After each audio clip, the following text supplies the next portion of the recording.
Okay, hello everyone. നമുക്ക് എന്ത് ചെയ്യാം, നമ്മുടെ സെക്കൻഡ് ബ്ലോക്കിലേക്ക് കിടക്കാം. സെക്കൻഡ് ബ്ലോക്ക് പറയുന്നത് മാനേജ്മെൻറ്റ് ഇൻഫർമേഷൻ സിസ്റ്റംസ് എന്നാണ് ഹെഡിങ് കിടക്കുന്നത്. മാനേജ്മെൻറ്റ് ഇൻഫർമേഷൻ സിസ്റ്റവും അതിൻ്റെ കൺട്രോൾ സിസ്റ്റവും എന്നൊക്കെ പറഞ്ഞാൽ എന്താണ്, ഇൻഫർമേഷൻ സിസ്റ്റം അതിൻ്റെ എക്കണോമിക്സ്, അതിൻ്റെ സെക്യൂരിറ്റി പോലത്തെ കാര്യങ്ങൾ, പിന്നെ ട്രാൻസാക്ഷൻ പ്രോസസ്സിംഗ് സിസ്റ്റം നമ്മൾ പറഞ്ഞല്ലോ, നമ്മുടെ സെയിൽസൊക്കെ റെക്കോർഡ് ചെയ്യുന്ന പോലത്തെ, പിന്നെ decision supporting system, executive information system. ഈ പറഞ്ഞ സാധനങ്ങൾ എന്താണ്, ഇൻറ്റഗ്രേറ്റഡ് ആപ്ലിക്കേഷൻ എന്ന് പറയാൻ എന്താണെന്നൊക്കെ ചോദിച്ചേക്ക് നോക്കാം. നമുക്ക് ഇതിൽ നിന്ന് എന്തൊക്കെ ക്വസ്റ്റ്യൻസ് വന്നിട്ടുണ്ടോ നോക്കാം. Okay, we are moving to question paper. June 2022 question പേപ്പറാണ്. Explain how information system contribute to total quality management. Total quality management ഇത് തേർഡ് മൊഡ്യൂളാണ് കേട്ടോ, സെക്കൻഡ് മൊഡ്യൂളിലല്ല. നമുക്ക് നോക്കാം. പിന്നീടുള്ളത് ഡിസംബർ 2022 ക്വസ്റ്റ്യൻ പേപ്പറിനകത്ത് define the term management information system, also explain the statement there is two way relationship between organisation and information system എന്ന് പറയുന്നുണ്ട്. ഇതേപോലെ തന്നെ ഇവിടെ ഉണ്ട് നമ്മുടെ ടെക്സ്റ്റിനകത്ത്. നമുക്ക് എന്താണെന്ന് നോക്കാം. അപ്പം എന്താണ് മാനേജ്മെൻറ്റ് ഇൻഫർമേഷൻ സിസ്റ്റം നമ്മൾ മുമ്പ് പറഞ്ഞിട്ടുണ്ട്. ഒരു കാര്യം ഓർക്കേണ്ടത്, എന്താണ് ഇൻഫർമേഷൻ സിസ്റ്റം എന്ന് അറിഞ്ഞ് വെച്ചേക്കുക. എന്താണ്, ഡേറ്റയെ പ്രോസസ്സ് ചെയ്ത് ഇൻഫർമേഷനാക്കി മാറ്റുന്നു. ഇത് എവിടെ യൂസ് ചെയ്യുന്നതിനനുസരിച്ച് പേര് മാറിക്കൊണ്ടിരിക്കും. ഇപ്പോൾ ഡിസിഷൻ സപ്പോർട്ട് സിസ്റ്റം എന്ന് പറഞ്ഞാൽ എന്താ, അത് ഡിസിഷനെ സപ്പോർട്ട് ചെയ്യുന്ന ഇൻഫർമേഷൻ സിസ്റ്റമാണ്. അപ്പോൾ ഈ മാനേജ്മെൻറ്റ് ഇൻഫർമേഷൻ സിസ്റ്റം എന്ന് പറഞ്ഞാൽ നമ്മുടെ 3 ലെവൽ ഓഫ് മാനേജേഴ്സിനെയും സപ്പോർട്ട് ചെയ്യുന്ന ഇൻഫർമേഷൻ സിസ്റ്റത്തിനാണ് മാനേജ്മെൻറ്റ് ഇൻഫർമേഷൻ സിസ്റ്റം എന്ന് പറയുന്നത്. നമുക്ക് ടെക്സ്റ്റിലുള്ള ഒരു തന്നെ നോക്കാം. ടെക്സ്റ്റിൽ നോക്കുമ്പോൾ കടൽ പോലെ കിടപ്പുണ്ട്. ഒരു ബേസിക് ഐഡിയ ഉണ്ടാക്കി വയ്ക്കുക എന്നുള്ളതാണ്. ഏറ്റവും നല്ലത് ഇമേജസ് നോക്കുക എന്നുള്ളതാണ്. ഈ ഒരു ഇമേജിൻ്റെ അകത്തൊരു ഏതാണ്ടൊരു സംഭവമൊക്കെ വെറുതെ വലിച്ചേരി, ഇതൊക്കെ കണ്ടാൽ നമുക്കൊന്നും മനസ്സിലാവത്തില്ല. ഇപ്പോൾ ഇതാണ് നമ്മൾ പറയുന്ന സാധനം. ഇൻപുട്ട് കൊടുക്കുന്നു, നമ്മളതിനെ പ്രോസസ്സ് ചെയ്യുന്നു, ഔട്ട്പുട്ടിലേക്ക് കൊണ്ടുവരും. ഇതാണ് ഒരു ഇൻഫർമേഷൻ സിസ്റ്റം എന്ന് പറയുന്നത്. ഇത് മാനേജ്മെൻറ്റ് കാര്യത്തിലേക്ക് വരുമ്പോൾ എങ്ങനെ ആപ്ലിക്കബിൾ ആവുമെന്നൊന്നും മനസ്സിലുണ്ടാവണം എന്നുള്ളതേ ഉള്ളൂ. ഒരു ഉദാഹരണം പറയുകയാണെങ്കിൽ, ഒരു കമ്പനി അവരുടെ ലേ ഓഫ് തീരുമാനിക്കുകയാണ്. ഓക്കെ, ലേ ഓഫ് എന്ന് പറഞ്ഞാൽ എന്താ, ജോലിയിൽ നിന്ന് ആൾക്കാരെ പിരിച്ചു വിടുന്നത്. അപ്പോൾ അവർക്കിപ്പോൾ 10,000 എംപ്ലോയീസ് ഉണ്ട്. അപ്പോൾ ചിലവ് ചുരുക്കാൻ അവർ കണ്ടെത്തിയ ഒരു മാർഗ്ഗമാണ് ഇതിൽ നിന്ന് ഒരു 2,000 വരെ പറഞ്ഞു വിടണം എന്നൊരു തീരുമാനത്തിലേക്ക് എത്തുകയാണ്. അപ്പോൾ അവിടെ HR മാനേജ്മെൻറ്റ് എന്ന് പറയുന്നത്, ഹ്യൂമൻ റിസോഴ്സ് മാനേജ്മെൻറ്റ് എന്ന് പറയുന്ന ഒരു ഫംഗ്ഷൻ്റെ അകത്ത് അവർ ഒരു പ്രോസസ്സ് ആദ്യം സെറ്റ് ചെയ്യും. അതായത് എങ്ങനെയാണ് ഇതിൽ നിന്ന് ആൾക്കാർ കളയാൻ പോകുന്നത്. ഇപ്പം ഏറ്റവും കുറച്ച് പെർഫോമൻസ് അനലൈസ് ചെയ്യാൻ പറ്റുന്ന പെർഫോമൻസ് പറഞ്ഞവരാവാം, ഇല്ലെങ്കിൽ എന്ത് ചെയ്യാം, കോൺട്രാക്ട് ബേസിൽ നിൽക്കുന്ന ആൾക്കാരെ ആവാം. അങ്ങനെ എന്തൊക്കെയോ ക്രൈറ്റീരിയ അവരാദ്യം എടുത്ത് ഫ്രണ്ടിൽ വയ്ക്കും. എന്നിട്ട് എന്ത് ചെയ്യും, നമ്മുടെ കയ്യിൽ എന്തുണ്ട്, നമ്മുടെ എല്ലാ എംപ്ലോയീസിൻ്റെ ഡേറ്റ ഉണ്ട്. നമ്മുടെ ഡേറ്റ ഈ ക്രൈറ്റീരിയൻ്റെ അകത്ത് എടുത്തിട്ട് കൊടുക്കും. ഈ ക്രൈറ്റീരിയ പ്രോസസ്സ് ചെയ്ത് ഫിൽട്ടർ ചെയ്ത് ആരെയൊക്കെ വെളിയിലാക്കണമെന്നുള്ളൊരു ഔട്ട്പുട്ട് തരും. ഇതാണ് നമ്മുടെ ഇൻഫർമേഷൻ സിസ്റ്റം എന്ന് പറയുന്നത്. നമ്മുടെ കയ്യിൽ നമ്മൾ സ്ഥിരം കളക്ട് ചെയ്ത് റെക്കോർഡ് ചെയ്ത് വയ്ക്കുന്ന ഡേറ്റയെ പ്രോസസ്സ് ചെയ്ത് നമുക്ക് ആവശ്യമുള്ള ഔട്ട്പുട്ട് തരുന്നു. That is information system. Okay, ആ ഒരു ഐഡിയ മനസ്സിലുണ്ടാവണം. ഇതാണ് മാനേജ്മെൻറ്റിൻ്റെ അകത്ത് വരുന്ന ഒരു പരിപാടി എന്ന് പറയുന്നത്. നോക്കിയാടാ, മാനേജ്മെൻറ്റിൻ്റെ അകത്ത് വരുന്ന കമ്മ്യൂണിക്കേഷനാണ് ഈ കാണിച്ചിരിക്കുന്നത്. അപ്പോൾ ടോപ്പ് ലെവൽ മാനേജ്മെൻറ്റ് ഉണ്ട്, മിഡിൽ ലെവൽ മാനേജ്മെൻറ്റ് ഉണ്ട്, ഓപ്പറേഷണൽ മാനേജ്മെൻറ്റ്. ഇതിനെ സ്ട്രാറ്റജിക് മാനേജ്മെൻറ്റ് എന്നും ഇതിനെ എന്താണ് ഓപ്പറേഷണൽ മാനേജ്മെൻറ്റ് എന്നും പറയാറുണ്ട്. ഓക്കെ, ഇവിടെ നമ്മൾ വിഷയം അതല്ല. ഇവിടെ സ്ട്രാറ്റജിക് മാനേജ്മെൻറ്റ് എന്ന് പറയാൻ കാര്യം എന്താ, ഇവർ സ്ട്രാറ്റജിക്കൽ ഡിസിഷൻ, ബിസിനസ്സിനെ നയിക്കുന്ന വലിയ പദ്ധതികളാണ് ഇവർ തീരുമാനിക്കുന്നത്. ബിസിനസ്സിൻ്റെ പോളിസികൾ എന്തായിരിക്കണം, എന്തൊക്കെ പ്ലാൻസ് ഉണ്ട്, ബഡ്ജറ്റ് എങ്ങനെ പോകണം, നമ്മുടെ മെയിൻ ഒബ്ജക്റ്റീവ് എന്താണെന്നൊക്കെയാണ് ഇവർ തീരുമാനിക്കുന്നത്. ഇത് ഇവരാരുമായിട്ട് കമ്മ്യൂണിക്കേറ്റ് ചെയ്യും, മിഡിൽ ലെവലുമായിട്ട് കമ്മ്യൂണിക്കേറ്റ് ചെയ്യും. How this can be put in to action. Okay, എങ്ങനെ ആക്ഷനിലേക്ക് വരുത്താമെന്ന് ഇവരുമായിട്ട് കമ്മ്യൂണിക്കേറ്റ് ചെയ്യും. ഇവർ അതിനെ എന്തെങ്കിലും റിയൽ ലൈഫ് പ്ലാനുകളാക്കി. ഇവിടെ ഈ 2 സിറ്റുവേഷനിലും പ്ലാനുകളാണ്. ഇവിടെ പ്ലാനാണ്, ഇവിടെ ഒരു ഷെഡ്യൂൾ പോലെയാണ്, എന്തൊക്കെ ഇവിടെയൊക്കെ ചെയ്യണം എന്നുള്ള ഷെഡ്യൂൾ പോലെയാണ്. ഇവരാണ് എന്ത് ചെയ്യുന്നത്, അത് യാഥാർത്ഥ്യമാക്കുന്നില്ല, ബോട്ടം ലെവൽ ഓഫ് മാനേജ്മെൻറ്റ്. അപ്പോൾ ഈ ഒരു കമ്മ്യൂണിക്കേഷനാണ് നമ്മൾ മാനേജ്മെൻറ്റ് ഇൻഫർമേഷൻ സിസ്റ്റം യൂസ് ചെയ്യുന്നത്. ഇവിടുത്തെ തീരുമാനങ്ങൾ ഇവിടെ എത്താനും അതിന് ഇവിടെ നിന്ന് ഇങ്ങോട്ടെത്തി പ്രാക്ടിക്കലാക്കാനും ഒക്കെയാണ് നമ്മുടെ മാനേജ്മെൻറ്റ് ഇൻഫർമേഷൻ സിസ്റ്റം ഉപകരിക്കുന്നത്. ആ ഒരു ഐഡിയ മനസ്സിലുണ്ടാവണം. പിന്നെ ഇഷ്ടംപോലെ കാര്യങ്ങൾ മാനേജ്മെൻറ്റ് ഇൻഫർമേഷൻ സിസ്റ്റത്തിനെ കുറിച്ച് പറയുന്നുണ്ട്, അതിന് അത്ര ഡീറ്റെയിൽ ആയിട്ട് പോകുന്നില്ല. ഇതാണ് നമ്മുടെ രണ്ടാമത്തെ ക്വസ്റ്റ്യൻ. ആ ക്വസ്റ്റ്യൻ രണ്ടാമത്തെ പാർട്ട് ഇതായിരുന്നു. എന്താണ് ആ 2 വേ റിലേഷൻഷിപ്പ് എന്ന് പറയുന്നത്, സിസ്റ്റവും ഓർഗനൈസേഷനും തമ്മിലുള്ള ആ 2 വേ റിലേഷൻഷിപ്പ് എന്താണെന്നുള്ളതാണ്. ഇവിടെ ഈ കാണിച്ചിരിക്കുന്ന റിലേഷൻഷിപ്പ് പോലെ ഓർഗനൈസേഷനും ഇൻഫർമേഷൻ സിസ്റ്റവും തമ്മിൽ അങ്ങോട്ടും ഇങ്ങോട്ടും എന്തുകൊണ്ട് എപ്പോഴും ബന്ധമുണ്ടാവും. ഓർഗനൈസേഷൻ അങ്ങോട്ട് എന്ത് കൊടുക്കണം, ഇൻപുട്ട് കൊടുത്താലേ ഇൻഫർമേഷൻ സിസ്റ്റത്തിന് പ്രോസസ്സ് ചെയ്ത് ഔട്ട്പുട്ട് തരാൻ പറ്റത്തുള്ളൂ. അപ്പോൾ ഇവർ ഇൻ്റർ ഡിപ്പെൻഡൻ്റ് ആയിട്ടുള്ളൊരു നിലനിൽപ്പാണ് ഉള്ളത്. ഇവിടെ പറഞ്ഞിരിക്കുന്നത് എന്താണ്, ഒരു ഓർഗനൈസേഷനും സിസ്റ്റവും തമ്മിലുള്ള ഒരു ബന്ധത്തിനെ കുറിച്ചാണ്. ഈ പറഞ്ഞ കാര്യം തന്നെയാണ് അവിടെ കാണിക്കാൻ നോക്കണ്ടല്ലേ. ടാസ്ക് എന്ന് പറഞ്ഞത് നമ്മളെ സ്ട്രക്ചറിനെ ആശ്രയിച്ചിരിക്കുന്നു. സ്ട്രക്ചർ എന്തിനെ ആശ്രയിച്ചിരിക്കുന്നു? ടാസ്കുകളെ ആശ്രയിച്ചിരിക്കുന്നു. അപ്പോൾ നമ്മുടെ ബിസിനസ്സിന് അറ്റ് എ ടൈം ഒരു 100 യൂണിറ്റ് ഉണ്ടാക്കണം, 100 പ്രൊഡക്റ്റുകൾ ഉണ്ടാക്കണം. ഓക്കെ, യൂണിറ്റ് എന്ന് ഉദ്ദേശിച്ച പ്രൊഡക്റ്റാണ്. അപ്പോൾ 100 യൂണിറ്റ് ഉണ്ടാക്കണമെന്നുണ്ടെങ്കിൽ നമുക്ക് എന്ത് വേണം? അറ്റ് എ ടൈം 100 പേർക്ക് ജോലി ചെയ്യാൻ പറ്റുന്ന ഒരു സ്ട്രക്ചർ വേണം. അപ്പോൾ നമ്മുടെ ടാർഗറ്റാണ് എന്ത് നിശ്ചയിച്ചത്? നമ്മുടെ സ്ട്രക്ചർ നിശ്ചയിച്ചത്. അപ്പോൾ നമ്മുടെ സ്ട്രക്ചർ ഇങ്ങനെ ഉള്ളതുകൊണ്ടാണ് നമുക്ക് എന്ത് ചെയ്യാൻ പറ്റുന്നത്? ഈ ടാർഗറ്റ് അച്ചീവ് ചെയ്യാൻ പറ്റുന്നത്. അപ്പോൾ ഈ പറഞ്ഞത് ഒന്നേ ഉള്ളൂ. ഒന്ന് നമ്മുടെ ഓർഗനൈസേഷനാണ്, മറ്റ് നമ്മുടെ ഇൻഫർമേഷൻ സിസ്റ്റം ആണെന്നുണ്ടെങ്കിൽ രണ്ടും ഇൻ്റർ ഡിപ്പെൻഡൻ്റ് ആണ്. ഇത് പറയാൻ വേണ്ടിയിട്ടാണ് ഈ പറഞ്ഞ വലിയ കഥകൾ അത്രയും പറഞ്ഞിരിക്കുന്നത്. വായിച്ച് നോക്കിയാൽ സത്യം പറഞ്ഞാൽ ഭ്രാന്ത് പിടിക്കും. ഈ ഒരു ബേസിക് ഐഡിയ ഉണ്ടാക്കി വെച്ചേക്കുക. ഓക്കെ, അപ്പോൾ നമ്മുടെ ഓർഗനൈസേഷൻ്റെയും ഇൻഫർമേഷൻ സിസ്റ്റത്തിൻ്റെ അകത്തുള്ള എല്ലാവരും ഇൻ്റർ ഡിപ്പെൻഡൻ്റ് ആണ്. ടാസ്ക്കാണ് എന്തിന് നിശ്ചയിക്കുന്നത്? സ്ട്രക്ചർ നിശ്ചയിക്കുന്നത് പോലെ ഇപ്പം പീപ്പിളാണ് എന്ത് നിശ്ചയിക്കുന്നത്? എന്ത് ടാസ്ക് ചെയ്യാൻ പറ്റുമോ നിശ്ചയിക്കുന്നത്. അല്ലാതെ നല്ല പീപ്പിൾ ഇല്ലെങ്കിൽ നമുക്ക് എന്ത് ചെയ്യാൻ പറ്റില്ല, വിചാരിച്ച പോലെ ടാസ്ക് അച്ചീവ് ചെയ്യാൻ പറ്റിയെന്ന് വരത്തില്ല. അതേസമയം എന്ത് ടാസ്ക് അച്ചീവ് ചെയ്യണമെന്നുള്ള പ്ലാനാണ് എന്തുമാത്രം പീപ്പിളിനെ അവിടെ ആവശ്യമുണ്ടോ നമുക്ക് തീരുമാനിക്കുന്നത്. ഇതുപോലെ നമ്മുടെ ഇൻഫർമേഷൻ സിസ്റ്റത്തിൻ്റെ അകത്തുള്ള എല്ലാ എലമെൻറ്റുകളും തമ്മിൽ ബന്ധപ്പെട്ട് കിടക്കുന്നു, അങ്ങോട്ടും ഇങ്ങോട്ടും ഡിപ്പെൻഡൻ്റ് ആണ്. തൽക്കാലം ആ ഒരു ഐഡിയ മനസ്സിലുണ്ടാവട്ടെ. ഓക്കെ, അടുത്ത ക്വസ്റ്റ്യൻ പേപ്പർ ജൂൺ 2023 ക്വസ്റ്റ്യൻ പേപ്പറിൽ ചോദിച്ചിട്ടുള്ള ചോദ്യമാണ്.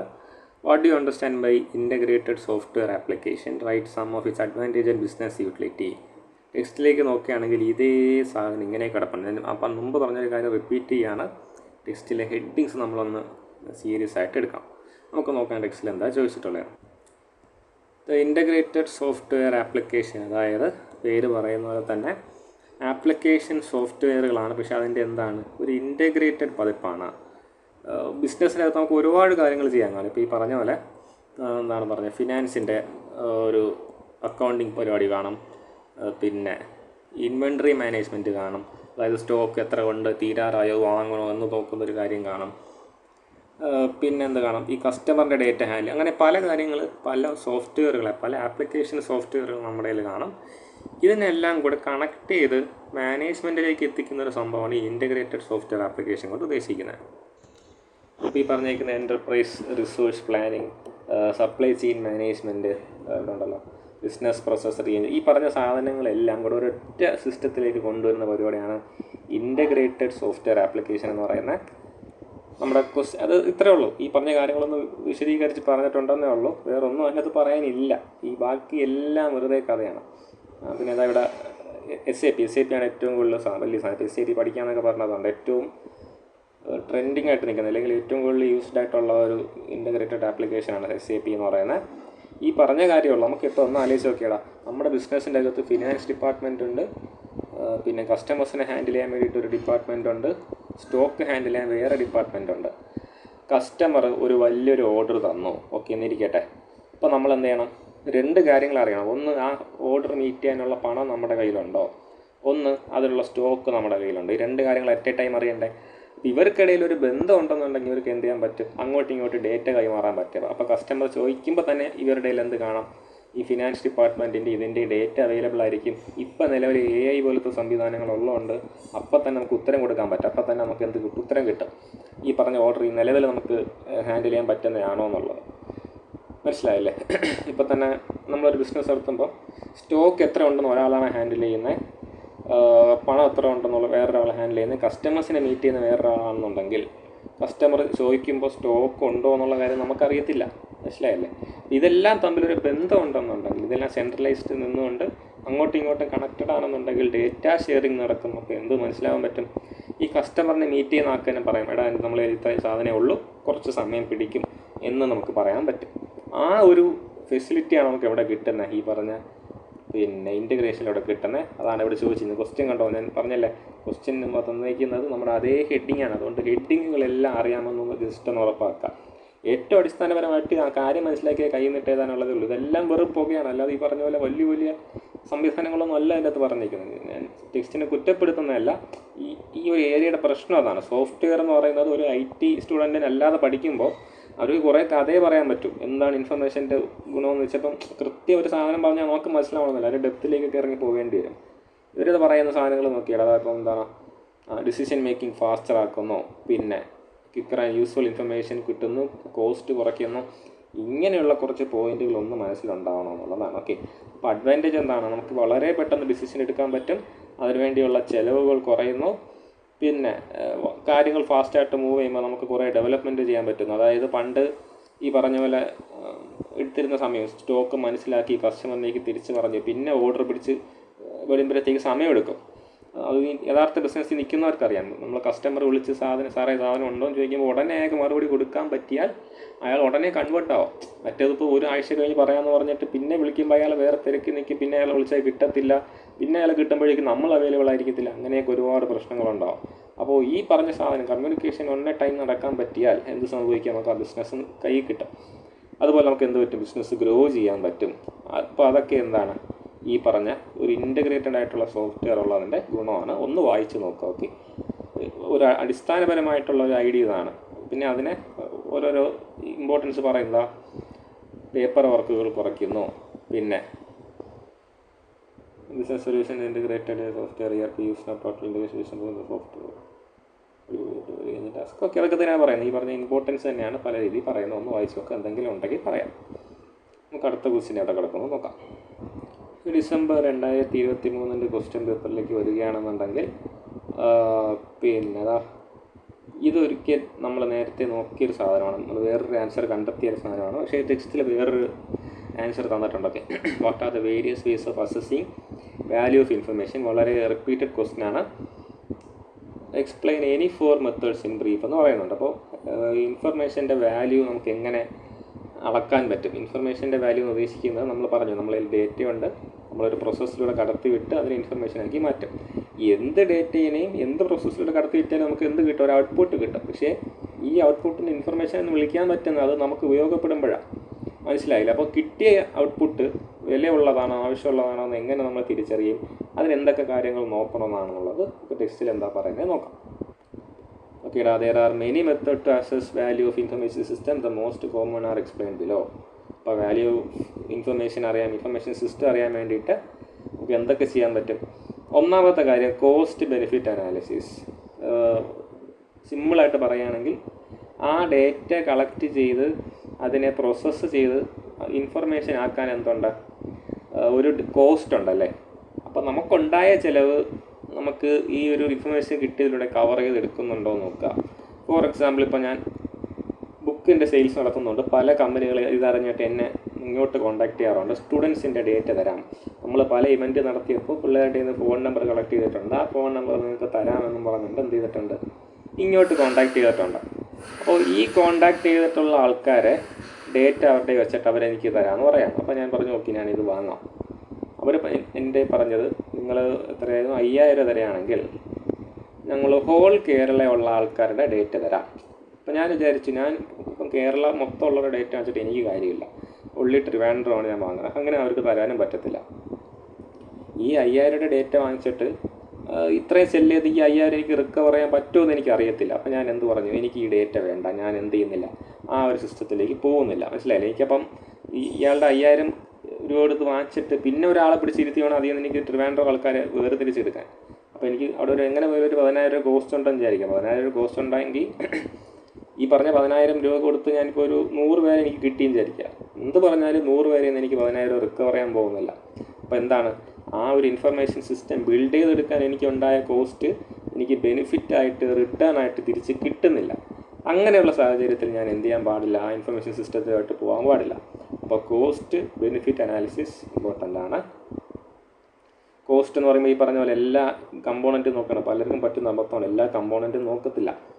ഹാർഡ്വെയറിനുണ്ടായ കോസ്റ്റ്, സോഫ്റ്റ്വെയറിനുണ്ടായ കോസ്റ്റ്, ഇൻസ്റ്റാളേഷനുണ്ടായ കോസ്റ്റ്, പിന്നെ അല്ലറ ചില്ലറ ചിലവുകൾ, ഓവർ ഹെഡ് കോസ്റ്റുകൾ, അതിനെ ഉപയോഗിക്കാൻ പഠിപ്പിച്ചെടുത്ത ആൾക്ക് കൊടുത്ത കോസ്റ്റ്, ഇതിനെ മെയിൻറ്റെയിൻ ചെയ്യാനുണ്ടായ കോസ്റ്റ്, എല്ലാ കോസ്റ്റും നോക്കുമ്പോഴും അതിൽ നിന്ന് കിട്ടുന്ന എൻ്റെ ബെനിഫിറ്റ് ആണ് കൂടുതലെങ്കിലേ ഞാൻ എന്ത് ചെയ്യാവൂ? ആ ഇൻഫർമേഷൻ സിസ്റ്റമായിട്ട് മുന്നോട്ട് പോകാം. പിന്നെ അതിനൊന്ന് വിശദീകരിച്ച് പറയുന്നുണ്ട്, ജസ്റ്റ് ഒന്ന് നോക്കാം. റിട്ടേൺ ഓൺ ഇൻവെസ്റ്റ്മെൻറ്റ് എന്ന് പറഞ്ഞത് എന്ത് തന്നെയാണ്? ഈ കോസ്റ്റ് ബെനിഫിറ്റ് അനാലിസിസ് തന്നെയാണ്. ഇവർ ഈ പറഞ്ഞിരിക്കുന്നതിനോട് ഞാൻ യോജിക്കുന്നില്ല, വേറെ ഒന്നും കൊണ്ടല്ല. എപ്പോഴും റിട്ടേൺ ഓൺ ഇൻവെസ്റ്റ്മെൻറ്റ് എന്ന് പറഞ്ഞാൽ നമ്മൾ നടത്തിയ ഇൻവെസ്റ്റ്മെൻറ്റ് അതിൽ നിന്ന് എന്ത് റിട്ടേൺ കിട്ടിയെന്നുള്ളതാണ്. പോട്ടെ, ഇത് നമുക്ക് ഒരു വിധത്തിൽ വേണമെങ്കിൽ പറയാം, ബട്ട് 100% യോജിക്കുന്നില്ല. ഇവർ പറഞ്ഞേക്കുന്നത് നമ്മളൊരു 5 കോടി രൂപ ഒരിടത്ത് ഇൻവെസ്റ്റ് ചെയ്തു, അതുകൊണ്ട് എന്ത് സംഭവിച്ചു, സെയിൽസിലൊരു 50,000 ഇൻക്രീസ് ഉണ്ടായി. ആ ഇൻക്രീസിനെ ഡിവൈഡഡ് ബൈ സാധാരണ ഉണ്ടാകുന്ന സെയിൽസ് ഇൻറ്റു 100 ചെയ്തപ്പോൾ 10% എന്ന് കിട്ടി. അതിനർത്ഥം എന്താ, നമ്മൾ ആ ഇൻഫർമേഷൻ സിസ്റ്റം ബിൽഡ് ചെയ്യാൻ വേണ്ടിയിട്ട് പൈസ ഇൻവെസ്റ്റ് ചെയ്തപ്പോൾ സെയിൽസിൽ 10% ഇൻക്രീസ് ഉണ്ടായി. ഇതൊരു ഇൻക്രീസാണ്, അല്ല റിട്ടേൺ എന്നൊക്കെ പറയാൻ പറ്റത്തില്ല. ഓക്കെ, അവർ പറയുന്നത് 100% യോജിക്കില്ല, ബട്ട് സ്റ്റിൽ അവർ ഐഡിയ ഇതാണ്, ഞാൻ ഇത്ര ഇൻവെസ്റ്റ് ചെയ്തു, എത്ര റിട്ടേൺ കിട്ടി, ഇൻവെസ്റ്റ് ചെയ്തതിൻ്റെ എത്ര പെർസെൻറ്റേജ് എനിക്ക് റിട്ടേൺ കിട്ടുന്നുണ്ടെന്നുള്ളതാണ്. റിട്ടേൺ ഇല്ല, നമ്മൾ ഇൻവെസ്റ്റ് ചെയ്യേണ്ട ആവശ്യമില്ല. പിന്നെ അതിന് നോക്കേണ്ട കമ്പോണൻസ് പറയുന്നുണ്ട്. മൂന്നാമത്തേതാ ഏണിങ്ങിലുണ്ടായ ഗ്രോത്ത്. ഇതാണ് അവർ പറഞ്ഞ സാധനമെങ്കിൽ ഞാൻ സമ്മതിച്ചത്. ഗ്രോത്താണ് അവിടെ കാണിക്കുന്നത്. ഇൻവെസ്റ്റ്മെൻറ്റ് ചെയ്യുന്നതിന് മുമ്പ്, ഞാൻ ഇൻഫർമേഷൻ സിസ്റ്റം ബിൽഡ് ചെയ്യുന്നതിന് മുമ്പ് എത്രയായിരുന്നു എൻ്റെ ഏണിങ്സ് അല്ലെങ്കിൽ സെയിൽസ് എന്ന് പറയുന്ന അതിലുണ്ടായ ചേഞ്ച്. അപ്പോൾ എനിക്ക് എന്ത് മനസ്സിലാവും, ഞാൻ ഇൻവെസ്റ്റ്മെൻറ്റ് നടത്തിയപ്പോൾ സെയിൽസിൽ എത്ര ഗ്രോത്ത് ഉണ്ടായി, എത്ര രൂപയുടെ ഇൻക്രീസ് ഉണ്ടായി. ഇൻഫർമേഷൻ സിസ്റ്റം ഇംപ്ലിമെൻറ്റ് ചെയ്യാമെന്ന് ഉദ്ദേശിച്ച് എന്താണെന്ന് മനസ്സിലായില്ല. ഓക്കെ, അപ്പോൾ അതും ഒരു കമ്പോണൻ്റാണ്. പിന്നെ മാർക്കറ്റ് ഷെയർ കൂടുന്നുണ്ടോ ഇല്ല എന്ന് നോക്കാം. മാർക്കറ്റ് ഷെയർ കൂടുന്നുണ്ടോ ഇൻ ദി സെൻസ് നമുക്ക് കൂടുതൽ ആൾക്കാർ കസ്റ്റമേഴ്സിനെ അക്വയർ ചെയ്യാൻ പറ്റുന്നുണ്ടോ എന്നുള്ളതാണ്. ഓക്കെ, പിന്നെ കസ്റ്റമറിന് അവയർനെസ്. അപ്പോൾ എല്ലാം പറയുന്നത് എന്താണ്, ഗുണം ഉണ്ടാവുന്നുണ്ടോ നോക്കുക, എന്തൊക്കെ ഗുണങ്ങളുണ്ടോ എന്ന് നോക്കുക. ഏറ്റവും ആദ്യം പറഞ്ഞ ഗുണം എന്തായിരുന്നു, നമുക്ക് ഉണ്ടാവുന്ന ചിലവിനേക്കാൾ എന്ത് വേണം, ബെനിഫിറ്റ് വേണം. ചിലവിനേക്കാൾ ലാഭം ഉണ്ടാവണോ ഇല്ലയോ എന്നവിടെ നോക്കുന്നില്ല, ചിലവിനേക്കാൾ ബെനിഫിറ്റ് വേണം. ഇവിടെ എന്ത് റിട്ടേൺ കിട്ടുന്നുണ്ടെന്ന് നോക്കണം. റിട്ടേൺ അത്യാവശ്യം നമ്മൾ ഉദ്ദേശിച്ചൊരു റിട്ടേൺ കിട്ടുന്നുണ്ടോ, ആ സിസ്റ്റം കൊണ്ടുവന്നുണ്ട്. നമുക്ക് ഗ്രോത്ത് ഉണ്ടാവുന്നുണ്ടോ നമ്മുടെ സെയിൽസിൽ, നമുക്ക് മാർക്കറ്റിലുണ്ടാകുന്ന ഷെയർ കൂടുന്നുണ്ടോ, നമ്മുടെ ബിസിനസ്സിന് മാർക്കറ്റിലുണ്ടായിരുന്ന ഷെയർ കൂടുന്നുണ്ടോ. ഷെയർ എന്ന് വെച്ചാൽ ഷെയർ മാർക്കറ്റല്ല, എന്താണ് ഇപ്പം എന്താ പറയുക, നിങ്ങൾ വിൽക്കുന്നത് ഒരു ചോക്ലേറ്റാണ് വിചാരിക്കുക. ചോക്ലേറ്റ് മാർക്കറ്റിൽ നിങ്ങൾക്ക് 10% നിങ്ങളുടെ പ്രൊഡക്റ്റ് ഉള്ളൂ. അതായത് മാർക്കറ്റിൽ മൊത്തം വിൽക്കുന്ന സാധനങ്ങളുടെ 10% നിങ്ങളുടെ പ്രൊഡക്റ്റും 90% കാഡ്ബറീസിൻ്റെ പ്രൊഡക്റ്റും ആയിരുന്നു. അപ്പോൾ നിങ്ങൾ ഈ ഇൻഫർമേഷൻ സിസ്റ്റം എസ്റ്റാബ്ലിഷ് ചെയ്തതിന് ശേഷം നിങ്ങളുടെ ഷെയർ എന്തായി, നിങ്ങളുടെ പ്രൊഡക്റ്റ് ഒരു 30% വിൽക്കാൻ തുടങ്ങി, 70% ആരുടെ ആയി കുറഞ്ഞു, പിന്നെ അവരുടെ പേരെന്താ, കാഡ്ബറീസ് ആയിട്ട് കുറഞ്ഞു. അപ്പോൾ അതിനർത്ഥം എന്താ, നിങ്ങൾ മാർക്കറ്റിൽ കൂടുതൽ ഷെയർ പിടിച്ചു എന്നുള്ളതാണ്. അതാണ് മാർക്കറ്റ് ഷെയർ കൊണ്ട് ഉദ്ദേശിക്കുന്നത്. അതേപോലെ കസ്റ്റമറിൻ്റെ ഇടയിലുള്ള അവയർനെസ് നിങ്ങളുടെ കമ്പനിയെക്കുറിച്ച് കൂടുന്നുണ്ടോ എന്നും കൂടെ ചിന്തിക്കാം. Okay, moving to the next question. December 2024 ചോദിച്ചിട്ടുള്ളൊരു ചോദ്യമാണ്, what is the role of group DSS in arriving at decision, name 2 such software which facilitate group meeting over internet. അപ്പോൾ DSS നമ്മൾ പറഞ്ഞിട്ടുണ്ട്, ഡിസിഷൻ സപ്പോർട്ട് സിസ്റ്റം. എന്തിൻ്റെ ടൈപ്പാണ്, information സിസ്റ്റത്തിൻ്റെ ഒരു ടൈപ്പാണ്. വളരെ ഇമ്പോർട്ടൻ്റ് ആണ് ഇൻഫർമേഷൻ സിസ്റ്റത്തിൻ്റെ ടൈപ്പ്. വളരെ ഒരുപാട് ചോദിച്ചിട്ടുണ്ട്, ഒന്ന് ഓർമ്മിച്ച് വയ്ക്കുക. ഓക്കെ, അപ്പോൾ ഈ DSSൻ്റെ ഒരു പാർട്ടാണ് ഒരു ഗ്രൂപ്പ് DSS എന്ന് പറയുന്നത്. എന്താണെന്ന് നോക്കാം. നമുക്ക് ടെക്സ്റ്റിൽ പറഞ്ഞിരിക്കുന്ന ആൻസർ തന്നെ നോക്കാം. GDSS എന്താണെന്ന് ഇവിടെ പറയുന്നുണ്ട്. അതിന് മുമ്പേ ഒന്ന് DSS പറഞ്ഞു വരികയാണ്. DSS പേര് പറയുന്ന പോലെ ഡിസിഷൻ സപ്പോർട്ട് സിസ്റ്റം. തീരുമാനങ്ങൾ എടുക്കാൻ ബിസിനസ്സുകളെ സപ്പോർട്ട് ചെയ്യുന്ന ഇൻഫർമേഷൻ സിസ്റ്റമാണ് ഡിസിഷൻ സപ്പോർട്ട് സിസ്റ്റം എന്ന് പറയുന്നത്. എന്താണ്, with the help of computer and internet, നെറ്റ്വർക്കുകളുടെയും കമ്പ്യൂട്ടറിൻ്റെയും സഹായത്തോടു കൂടി തീരുമാനങ്ങൾ എടുക്കുന്നത്. ഈ ഒരു മോഡലിനകത്ത് ഏതാണ്ട് ഒരു ഉത്തരവുണ്ട്, എന്താണ് ഈ DSSൻ്റെ അകത്ത് നടക്കുന്നതെന്നുള്ളത്. നമ്മുടെ കയ്യിൽ എന്തുണ്ട്, കുറേ ഡേറ്റയുണ്ട്. ഈ ഡേറ്റ നമ്മൾ എങ്ങോട്ട് കൊണ്ടുപോകുന്നു, ഡേറ്റ വെയർ ഹൗസിലേക്ക് കൊണ്ടുപോകുന്നു. ഡേറ്റ വെയർ ഹൗസ് വേറെ ഒന്നുമല്ല, ഡേറ്റ സ്റ്റോർ ചെയ്യുന്നൊരു സ്ഥലം. ഓക്കെ, അപ്പോൾ എന്ത് ചെയ്യുന്നു, നമ്മുടെ ക്വാണ്ടിഫൈഡ് ഫാക്ട്സ്, അതായത് നമുക്ക് ക്വാണ്ടിറ്റി ആയിട്ട് അറിയാവുന്ന സാധനങ്ങളെ വിത്ത് ദ ഹെൽപ്പ് ഓഫ് സ്റ്റാറ്റിസ്റ്റിക്സ് നമ്മൾ എന്താക്കി മാറ്റുന്നു, ഡേറ്റ വെയർ ഹൗസിലേക്ക് മാറ്റുന്നു. ഈ ഡേറ്റ വെയർ ഹൗസിൽ നിന്ന് അതിന് എന്തേക്ക് മാറ്റുന്നു, നോളേജ് ആക്കി മാറ്റുന്നു. ഓക്കെ, നമ്മളിരിക്കുന്ന ഡേറ്റ ഓക്കെ, നമുക്ക് ഇന്ന അറിവുകൾ കിട്ടി, നമുക്ക് ഇന്ന സാധനത്തിനെ കുറിച്ച് ഇന്ന അറിവ് കിട്ടി.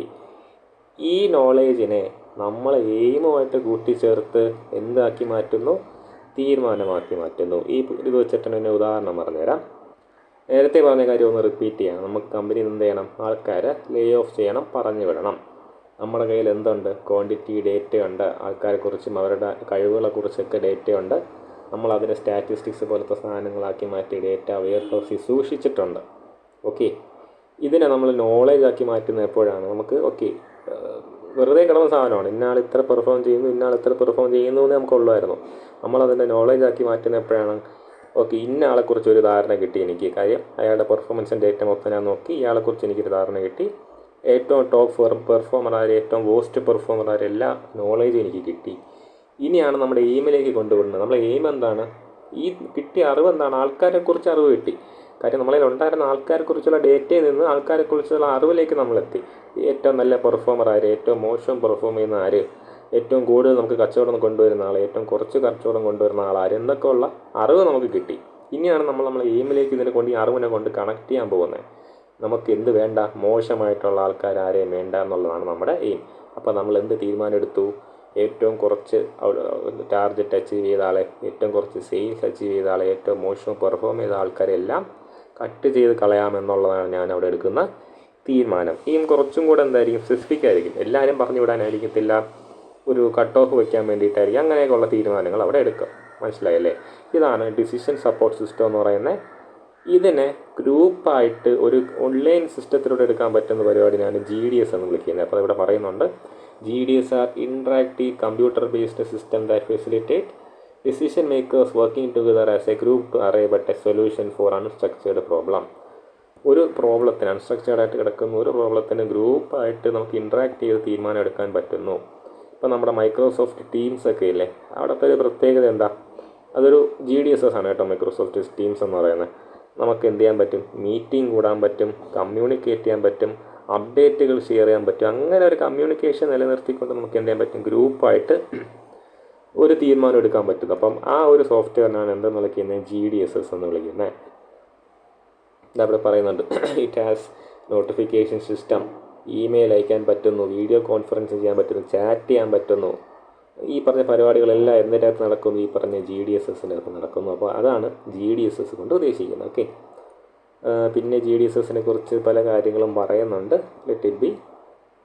അത്ര ഡെപ്തിലേക്ക് ഇറങ്ങി പോയില്ലെങ്കിൽ ഈ ഒരു ഐഡിയ വെച്ചിട്ട് ബാക്കി കഴിഞ്ഞിട്ടൊക്കെ എഴുതാം. ഓക്കെ, നമ്മളൊരു ബേസിക് സാധനം കൊണ്ടുവരാമെന്നുള്ളത്. ബാക്കി നമ്മുടേതായ രീതിയിൽ പിന്നെ വായിച്ചു നോക്കാം. സമയം ഉണ്ടെങ്കിൽ ഓഫ് കോഴ്സ് വായിച്ചു നോക്കാം, ഒരു ധാരണ കിട്ടും. അപ്പോൾ ഈ സെക്കൻഡ് മൊഡ്യൂളിൽ നിന്ന് ഒരുവിധം ചോദിച്ച് കണ്ട കാര്യങ്ങൾ ഇതൊക്കെയാണ്. പിന്നെ കുറേ വാക്കുകളുണ്ട്. ഞാനത് അവസാനം ഒരൊറ്റ വീഡിയോ ആയിട്ട് ചെയ്യാം കേട്ടോ. വാക്കുകളെല്ലാം കൂടെ ഓരോന്നായിട്ട് നോക്കാൻ നിൽക്കുന്നില്ലെന്നേ ഉള്ളൂ.